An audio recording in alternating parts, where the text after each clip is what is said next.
এখানে 1 কেজির উপরে মাংস আছে। পুরোটা দিয়ে আমি হচ্ছে কালা বোনাটা রেডি করব। প্রথমে মাংসটা ধুয়ে পরিষ্কার করে নিয়েছিলাম। এখন আমি দিয়ে দিচ্ছি পেঁয়াজ বেরেস্তাটা যেটা করে রেখেছিলাম, এটার হাফ দিব, হাফ উঠানোর আগে দিব।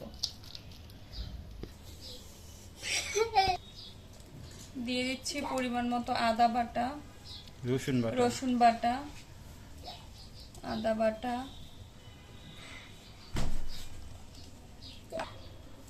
পরিমাণ মতো লবণ দিয়ে দিচ্ছি, একটু মরিচও ইউজ করতে পারেন কারণ মরিচটা আমার কাছে পরিমাণ মতো মনে হয় না। এটা হচ্ছে কালা বোনার মশলা দিচ্ছি। এখানে কালা বোনার মশলার মধ্যে দুইটা প্যাকেট আছে। একটা হচ্ছে মেরিনেট করার সময় দিতে হবে আর একটা উঠানোর আগে দিতে হবে। এখানে কিছু কাঁচা পেঁয়াজও ইউজ করেছি। দিয়ে দিচ্ছি সস, এটা হচ্ছে tomato sauce, hot tomato sauce.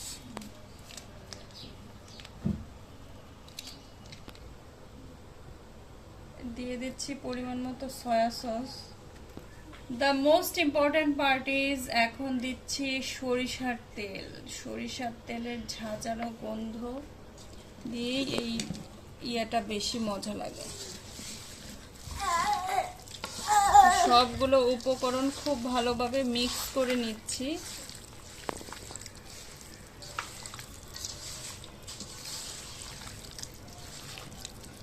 এখনই গন্ধ বের হয়ে গেছে।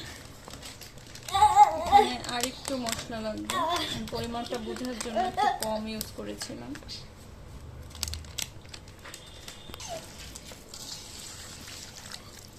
It was so delicious and look yummy.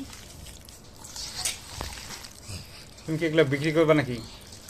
হ্যাঁ, যদি কেউ অর্ডার করে সেক্ষেত্রে করতে পারবে, কারণ আমার হাতের কালো বোনা অনেক মজা হয়। কয় টাকা কেজি নিবা?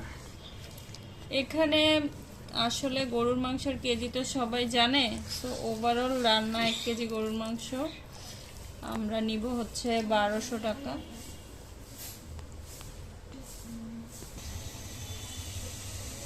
সো এটা ঢাকনা দিয়ে এখন রান্না করব।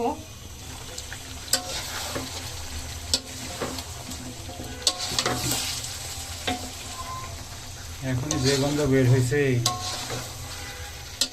রোজা থেকে এত গন্ধ দেখুন।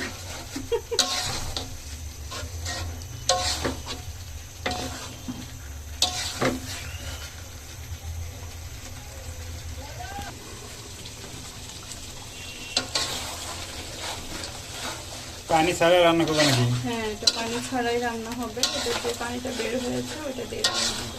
তাই নাকি? এটা কষানো টাইপের রান্না হবে। কালাবোনা মানে অনেকে দেখা যায় পোড়ায় ফেলে পুরা জিনিসটা, এটা কিন্তু পোড়া হবে না, এটা জুসি হবে আর সফট হবে। এটা কি স্লো কুকিং হবে? স্লো কুকিং হবে।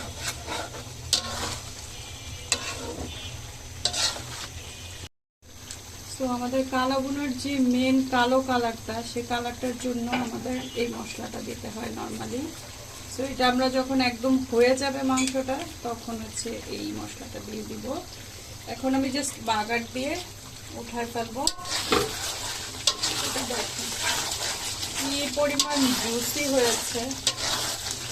আমি জাস্ট রান্না শেষে একটা মাংস ইয়ে করে দেখাবো আপনাদেরকে ভেঙে। এটা কিন্তু সুন্দর একটা কালার আসবে। হ্যাঁ, কালারটা একটু পরে আমরা দেখাচ্ছি, তার আগে বাগার দিয়ে নিই। তো বাগার দেওয়ার জন্য দিয়ে দিচ্ছি কাঁচা মরিচ, শুকনো মরিচ।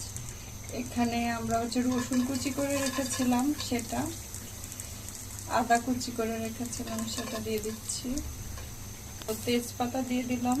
এখানে কিছু পেঁয়াজ কুচি আছে,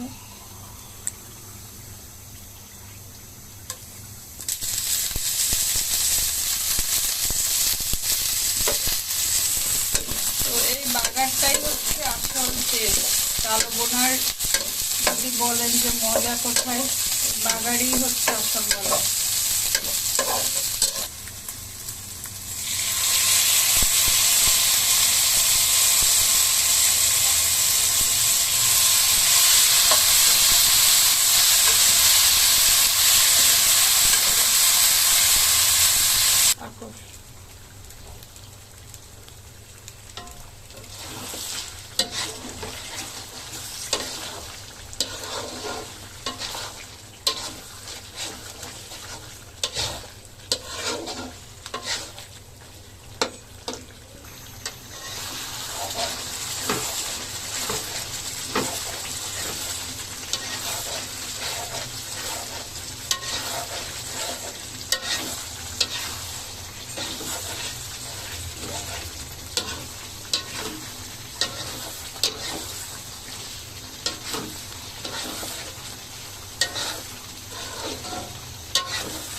এটার কালারটা কিন্তু বাস্তবে আরো সুন্দর এসেছে কালারটা।